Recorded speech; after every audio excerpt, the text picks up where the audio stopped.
Sejam todos bem-vindos novamente para fazermos uma leitura breve do Crime e Castigo de Fyodor Dostoiévski. Nós estamos agora na quinta parte, então para aqueles que não acompanharam, nós temos da primeira à quarta parte anterior a esse livro. Lembrando que ele se compõe de 6 partes. E a ideia é fazermos uma alusão a todo o conteúdo estudado na obra da Joana de Ângeles, mais especificamente na série psicológica. Então hoje eu gostaria de continuar um pouco me debruçando sobre essa questão que o Raskolnikov, que é o personagem principal que o Dostoiévski traz nesse romance, esse romance tão premiado, tão consagrado do Dostoiévski, né?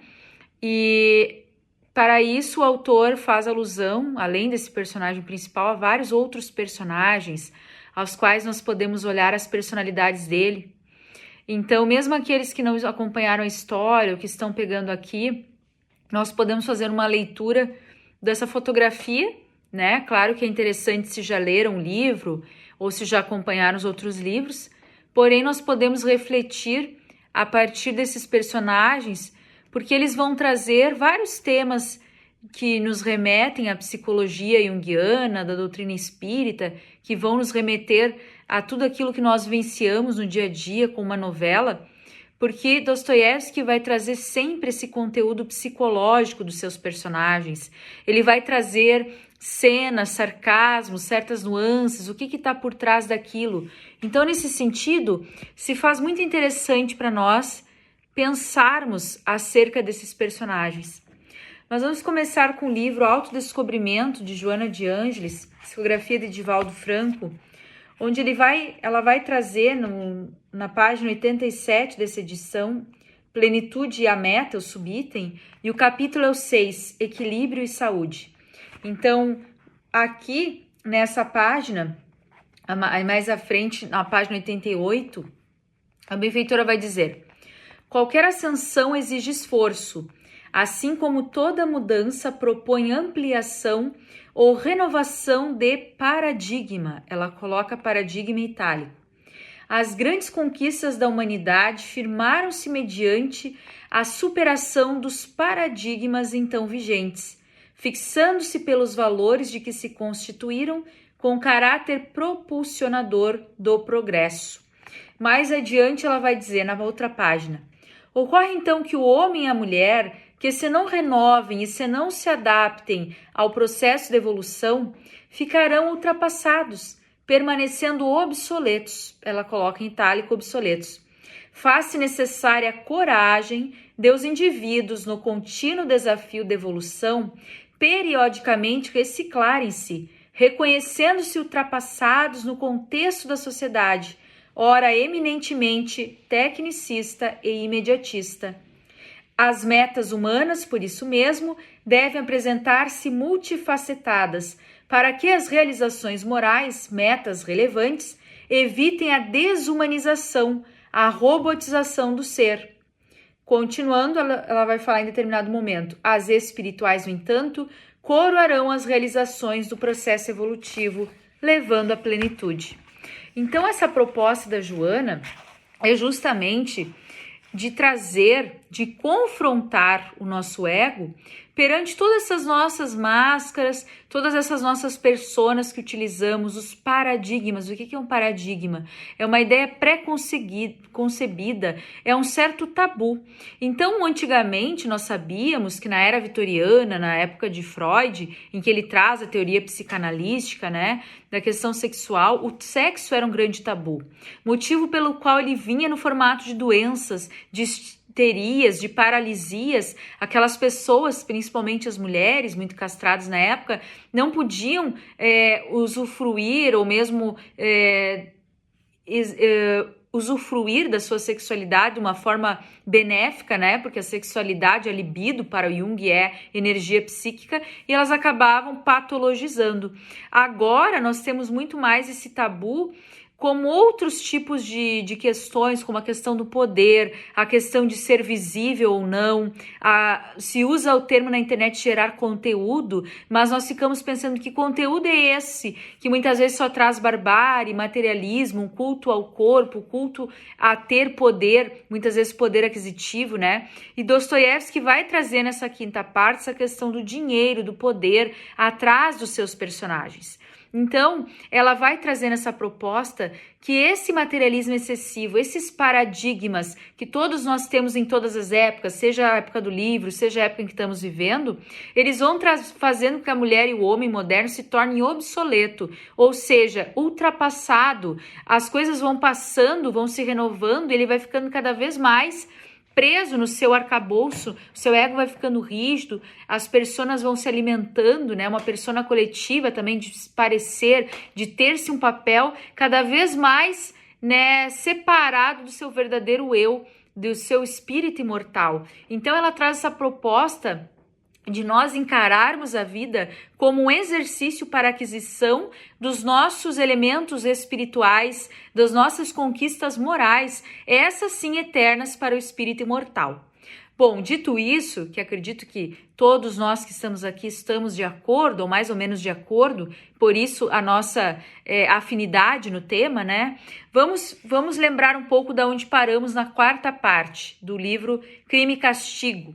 O Lugen, que é aquele personagem almofadinha, por assim dizer, que é uma pessoa que tem um concurso, que tem dinheiro, que no caso a irmã do Dostoiévski queria casar com ele para ter esse dinheiro, para segurar do Raskolnikov, não do Dostoiévski, do personagem principal com o Raskolnikov, o Rodya, que é um dos apelidos, iria se casar com o Luzhin para ter um dinheiro e usava como desculpa também, né, porque a gente nunca sabe o que está por trás do que o ego diz, também para ter um bom futuro familiar e para os estudos dele, né, e na verdade ela desmancha esse casamento acompanhada de sua mãe, e aí no outro dia, né, o nome dela é Dunya, e Pulcher é o nome da mãe. No outro dia, o Piotr Pietrovich, ou Luzhin, ele acorda muito mal. Imagina, ele era um homem que ele tinha certeza que aquela pobre mulher, embora letrada, embora uma pessoa de uma postura nobre perante a sociedade e atraente, né, enquanto mulher, ela tem os seus atributos físicos, intelectuais, o autor ele sugere isso, ele acaba sendo desqualificado num casamento que estava certo, ela desfaz esse casamento. Então ele está com o ego, o orgulho muito ferido. A gente brinca, está com o ego ferido. E de fato fere o próprio ego, que tem as suas certezas. Tanto é que o autor diz assim: a serpente negra do amor próprio ferido passará a noite toda a sugar-lhe o coração. E é mesmo, quando a gente está, né, as nossas certezas são tolhidas, quando a gente é infringido naquilo que nós mais achamos corretos a nosso respeito, a gente fica muito ferido, fica muito mal, né? E ele fica, em algum momento ele tenta se consolar, ele pensa, não, agora eu posso ter uma mulher mais qualificada, né? Mas daqui a pouco ele recebe o sorriso calado, mas sarcástico de seu amigo e colega de quarto, Andrei Semyonovich Libeziatnikov. Olha esses nomes, né? Vamos chamar ele de Andrei. É o colega de quarto do Luzhin. Eles têm pensamentos políticos opostos. Um pensa de um jeito, o outro pensa diametralmente oposto. E eles têm uma amizade, mas uma amizade de uma certa competição no ar, né? E diria até que aqui eles até as discussões políticas não teriam sentido se esse segundo, o Andrei, não levasse a sério, porque o outro, o Luzhin, ele escarnece, ele dá uma risada irônica, né, das ideias comunistas, socialistas do amigo, e o amigo leva a sério, e esse que é o problema. Então aqui elas vão conversando, né, sobre a questão social, o que cada um defendia. O Luzhin, ele parece ser o Dostoiévski. Vocês lerem romance, vocês vão perceber que o Luzhin é o caricato do capitalista, né? Um capitalismo egoísta.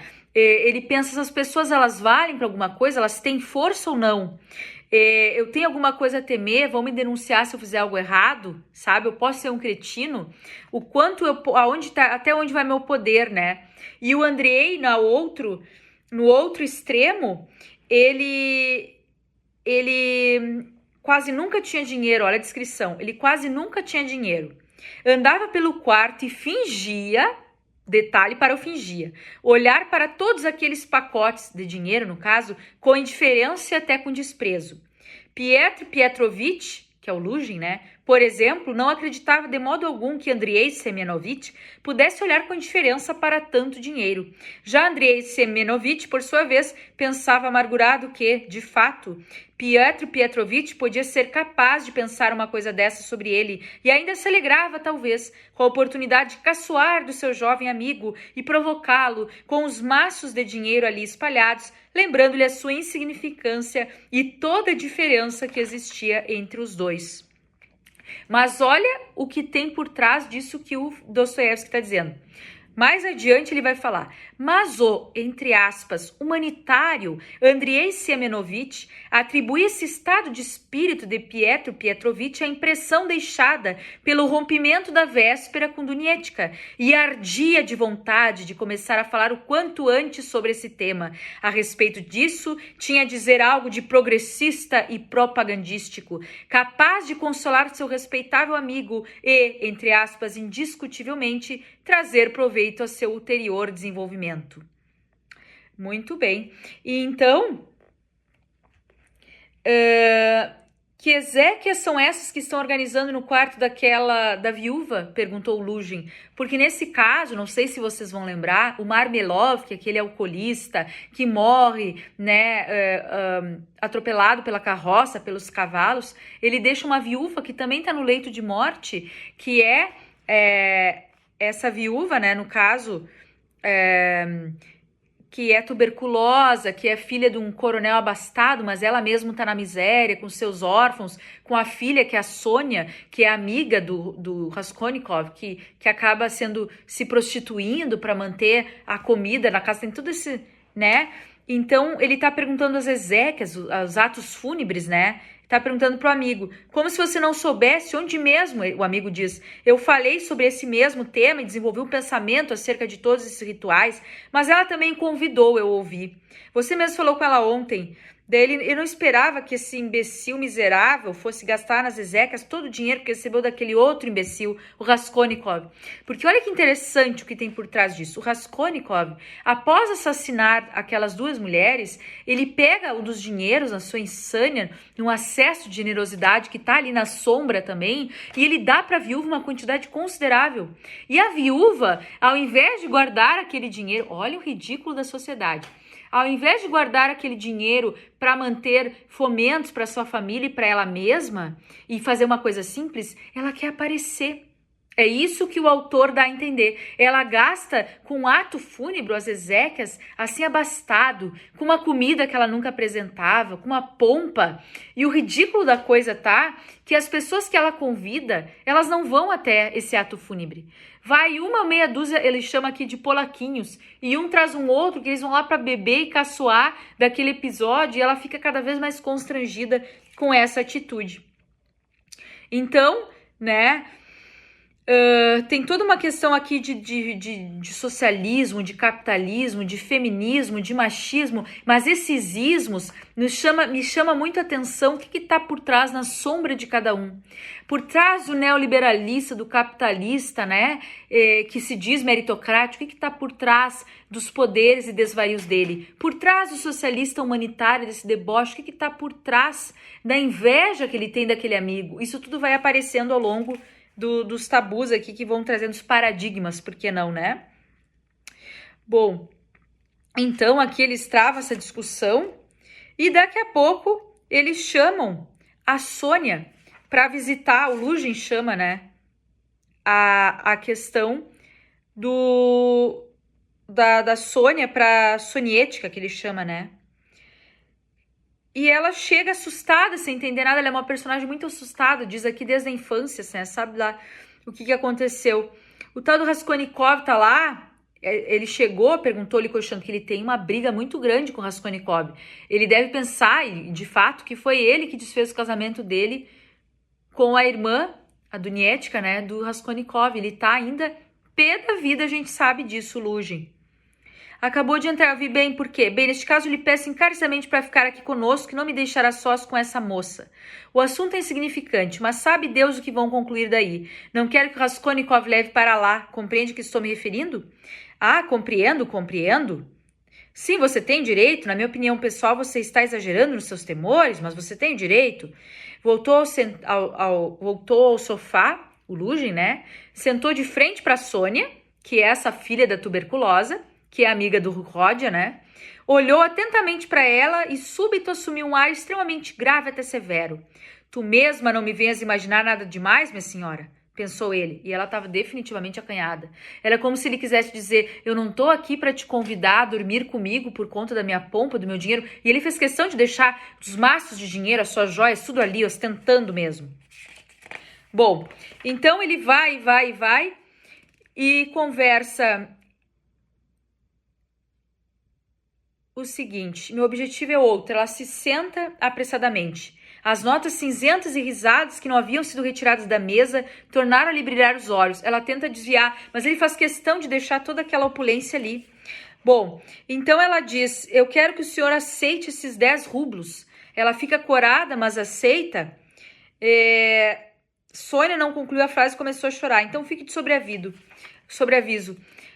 Mas primeiro, por tirar essa quantia, meu próprio nome, dentro das minhas possibilidades. Desejo muito, muito mesmo, que neste caso meu nome não seja mencionado. Eu vou te dar, mas tu não diga que fui eu que te dei esse dinheiro.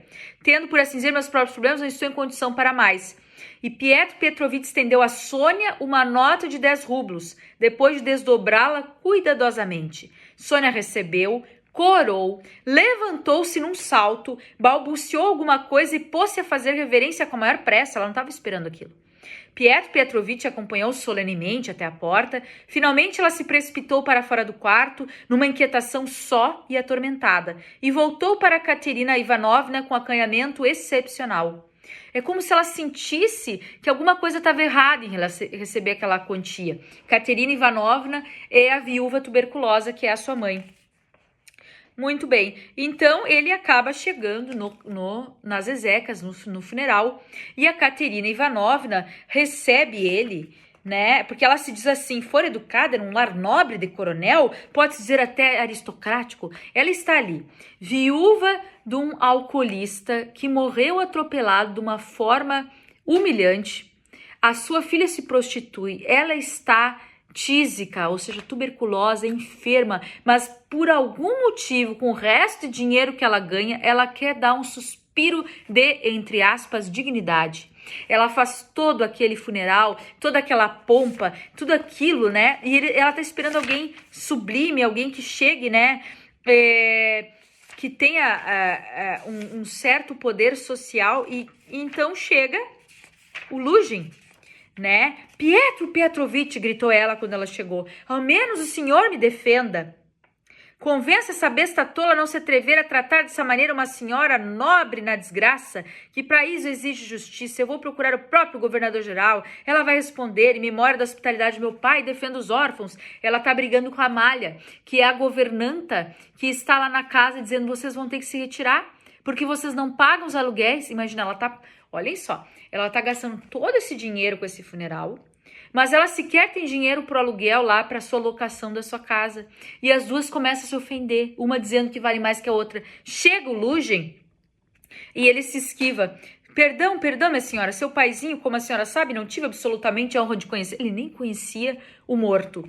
Perdão, minha senhora, alguém deu uma gargalhada estridente no meio daquele circo, né? Eu não tenho intenção de participar das suas constantes desavenças com a Amália Ivanovna, por necessidade própria, desejo explicar-me urgente para a sua enteada Sofia Ivanovna. Parece que assim se chama, não permita entrar. E ele entra, e ele vai falando. A Amália, né, ela tá ali, preste atenção, Sofia, não sei o quê, e daqui a pouco o Luzhin, na verdade, ele foi lá para ameaçar a Sofia. Ele diz, a Sofia mais cedo esteve lá na minha casa e sumiram 100 rublos da minha casa.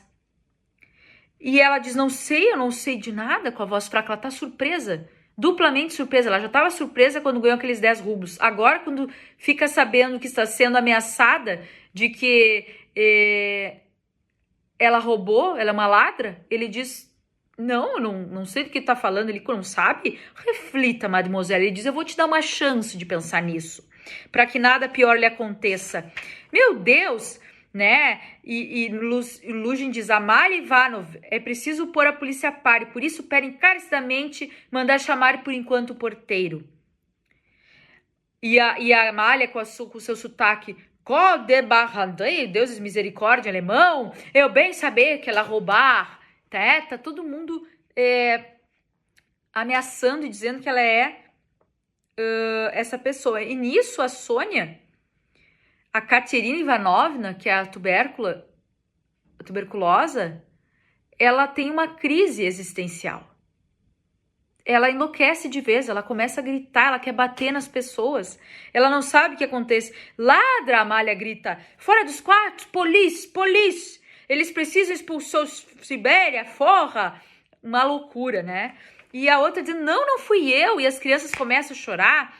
E quem que não pode defender, né? Senão aquele amigo, o Andrei Semyonovich Liebezanovich, esse nome estranho, né, que a gente vai chamar de Andrei aqui. Ele entra no quarto e diz, o que você tá falando? Que mentira é essa, né? Olha só, eu vi, gritou Liebeziatnikov para confirmar. E embora isso seja contra as minhas convicções, estou pronto a fazer em juízo o juramento que for preciso, porque eu vi como você lhe meteu sorrateiramente a nota no bolso. A porta, quando você se despedia dela, e ela dava meia volta enquanto apertava a mão dela com uma das mãos, com a outra, à esquerda, você lhe enfiou a nota no bolso sorrateiramente. Eu vi. Por que faria isso, né?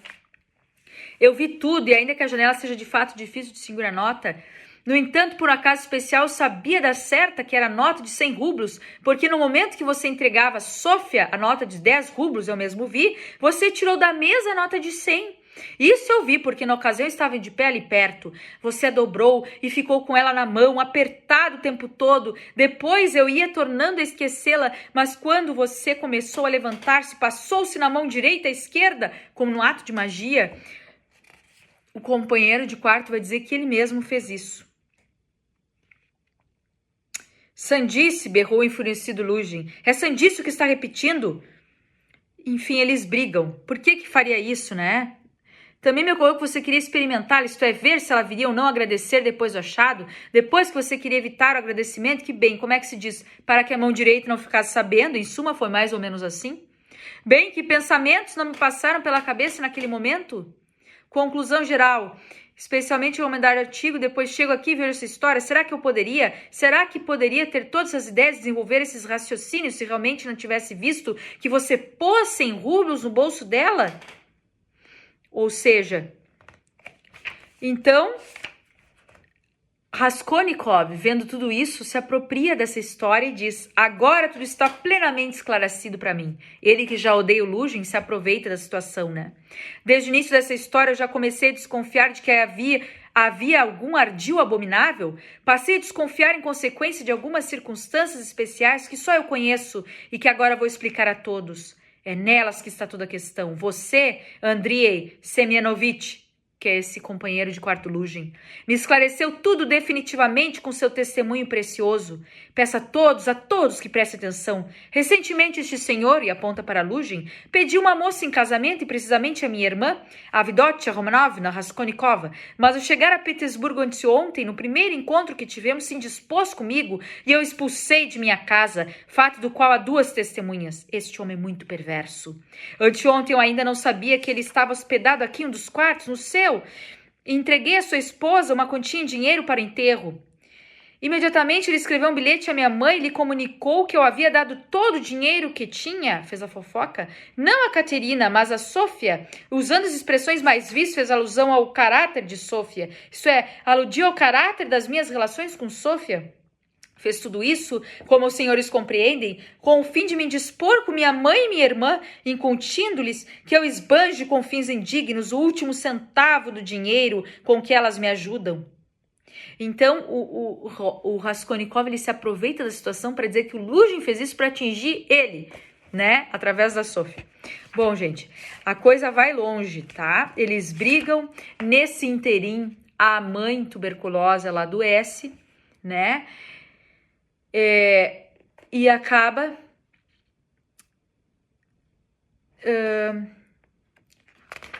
toda essa situação com esse falecimento, né? Com todo aquele circo, a gritaria, as brigas, o fiasco, os bêbados, tudo vem à tona desse podre que tá por trás. Até se a gente for pensar, o Dostoiévski ele tá criticando até o casamento, né? Porque ele tá dizendo que por trás daquela mulher sofrida que se mantém, o que mantém esse casamento, a troco do quê, né? A gente pode fazer várias reflexões sociais a partir daí. Bom, então Raskolnikov, ele era o advogado enérgico e ágil de Sônia contra Luzhin, apesar de carregar ele mesmo tanto horror próprio e sofrimento na alma, porque ele é um assassino, né? No entanto, depois de ter sofrido tanto pela manhã, era como se estivesse feliz com a oportunidade de mudar de impressões que se haviam tornado insuportáveis, já sem falar do quanto havia de pessoal amoroso no seu empenho de defendê-la. Ele deveria revelar a ela que havia matado Elizaveta, pressentia para si uma terrível tortura, era como se procurasse afugentá-la com as mãos. Então ele vai lá e ele vai dizer para ela, numa conversa muito humana dos dois, qual dos dois seria o mais desgraçado, ela que se prostituía ou ele que havia assassinado. E ela chega à conclusão, porque ela era uma mulher religiosa, que ele estava sofrendo muito mais que ela abraça ele, chora convulsivamente, né? Eles fazem algumas digressões filosóficas, né? E acabam que os dois se unem. Ela diz, não, agora não há ninguém mais infeliz do que tu neste mundo. E começa a chorar aos soluços com ele. Um sentimento que ele já não conhecia há muito tempo desabou com uma onda em sua alma e abrandou de uma vez. Detalhe que ela era amiga da Elizaveta, né? Ele não se ofereceu resistência. 2 lágrimas lhe rolaram dos olhos e ficaram suspensas nos cílios. Então não vais me deixar, Sônia? Não, não, nunca em nenhum lugar, exclamou Sônia. Vou te acompanhar, vou a toda parte, ó Deus. Oh, eu sou uma infeliz. E por quê? Por que eu não te conheci antes? Por que não me viste antes? Oh, meu Deus. Ela se identifica, os dois se identificam na sua desgraça, né? Ele pergunta do dinheiro dela, diz, eu peguei todos esses objetos, mas a bolsa enterrei em pátio alheio. Na Avenida V, debaixo de uma pedra, na manhã seguinte, até agora tudo continua lá. Ela até chega a pensar, será que ele não é louco? De fato é isso mesmo, disse ele, como que pensando bem. Ora, foi assim mesmo que aconteceu. Olha essa teoria que volta a aparecer que ele faz. Vê só, eu queria tornar-me Napoleão e por isso matei. Então agora dá para entender? E ela, não. Como assim? Fale que eu vou entender. Me diz que eu vou compreender todos os seus sofrimentos. E ele diz, o negócio foi o seguinte. Certa vez me fiz uma pergunta.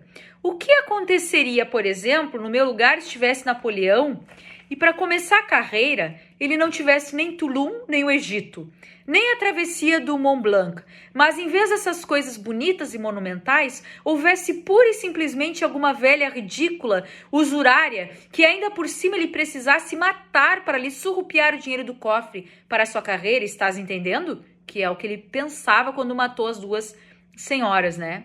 Pois bem, será que ele se atreveria a isso se não tivesse outra saída? Não ficaria enojado por ver que isso não tinha absolutamente nada de monumental e era censurável? Pois bem, eu te digo que sofri durante um tempo terrivelmente longo com essa questão, entre aspas. De sorte que senti uma imensa vergonha quando finalmente adivinhei, subitamente de alguma forma, que ele não só não ficaria enojado, como nem lhe ocorreria que aquilo não era monumental. E nem chegaria a entendê-lo inteiramente. Por que enojar-se com isso? E se ele não tivesse mesmo nenhuma outra alternativa, ele a estrangularia de tal forma que não a deixaria dar um pio sem nenhuma contemplação. Bem, eu também deixei a contemplação, estrangulei-a, a exemplo da autoridade, e foi tal qual que aconteceu. Estás achando engraçado? Sônia, o mais engraçado aqui é que a coisa pode ter acontecido desse mesmo jeito. Sônia não estava achando nenhuma graça. Ele está falando de um assassinato, né? Então, na verdade, gente, o que ele está fazendo é uma coisa muito perversa. Ele está se assemelhando a Napoleão, dizendo que se algum soldado, se alguma população, que é a ideia da guerra, né, tiver que morrer pelo meu fim maior, seja a minha ideologia política, seja a minha sede de poder, por eu ser mais inteligente, por ter desejos maiores, no caso dele estudar, e a velha, que era uma certa agiota, estava atravancando o caminho dele, porque ela tinha dinheiro e ele não, eu vou matá-la então. Essa era a moral dele. Vocês percebem a perversão que tem por trás disso? E ele vai desenvolver toda uma teoria de por que ele está certo. E nós temos que cuidar muito quando nós falamos de sombra, porque nós temos certos paradigmas, né? Quando nós vamos falar de política, o que diz a arte da guerra? Aquele livro famoso, dividir para melhor governar. E não é o que vemos no Brasil e no mundo? Vamos dividir o mundo todo em Lugin e Andrei Sieminovich. Um capitalista ferrenho, o outro um socialista contra o matrimônio, contra a propriedade privada, não sei o que, cada um com a sua sombra densa. São como se fossem dois demônios agindo por conta própria, visando a desunião, ao afastamento, e com essa ideia dos meios, né, os fins justificam os meios, que nós vamos achar um adensamento da sombra e da covardia, nós somos capazes de matar alguém. Quando nós temos uma ideia de que a minha ideia tá certa, do outro não. Eu vou ficando inflexível. Mas aqui, né, ela ainda traz, mas quem é que tem direito de matar? Ora, Sônia. Ele soltou um grito irritado. Quis objetar alguma coisa, mas calou desdenhosamente. Tipo, não merece. Não me interrompa, Sônia. Eu só quis te demonstrar uma coisa, que naquela ocasião o diabo me arrastou, mas já depois me explicou que eu não tinha o direito de ir lá, porque eu sou um piolho exatamente como todos os outros. Ele zombou de mim e aí eu vim para o teu lado agora. Recebe hóspede. Se eu não fosse um piolho, teria vindo para o teu lado? Escuta, eu fui à casa da velha naquele momento, só fui para experimentar. Fica sabendo. E matou, ela diz. Ele, sim, mas como eu matei? Aquilo lá é jeito de matar? Por alguém, caso alguém vai matar como eu fui naquele momento? Algum dia eu te conto como eu fui. Por acaso eu matei a velhota? Foi a mim mesmo que eu matei. Não a velhota. No fim das contas, eu matei simultaneamente a mim mesmo. Para sempre. Não deixa de estar certo. Já a velhota foi o diabo quem a matou, não eu. Basta, Sônia, basta. Ele disse que foi as circunstâncias que fizeram que ela morresse. Ela estava no lugar errado, na hora errada. E olha o que diz o nota do editor. O castigo pelo crime amedronta muito menos o criminoso, porque ele mesmo reclama moralmente, escreveu Dostoiévski a M. Katkov, expondo a ideia do romance, quando ele estava pensando sobre o romance. O tema da punição jurídica aos criminosos estava muito em voga nessa época, no caso na Rússia, né? Gente, isso aqui é um tema para muita filosofia. Mas em resumo,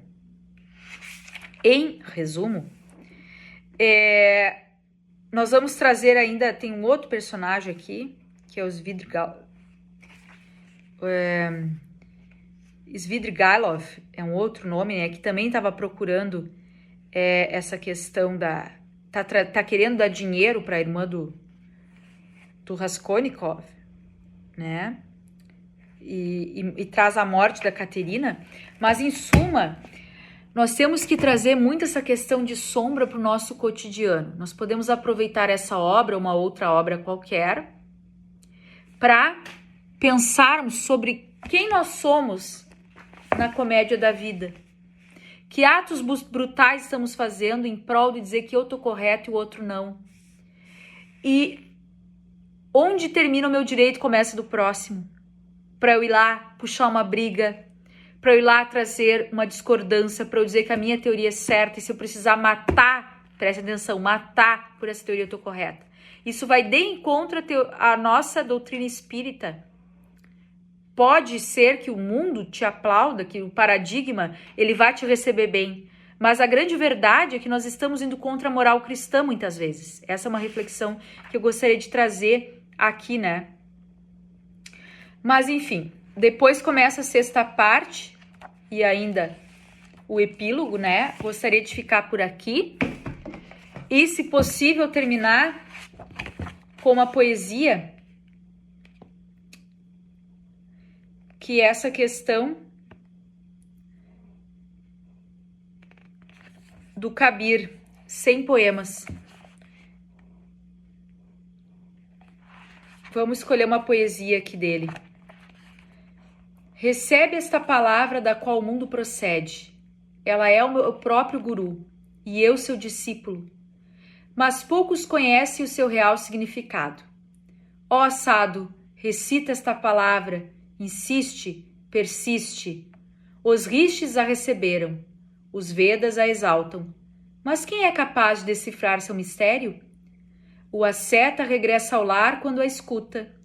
O pai de família deixa a casa quando a ouve. As 6 filosofias esmeram-se para explicá-la. Com mão firme, os yogis agarram-na.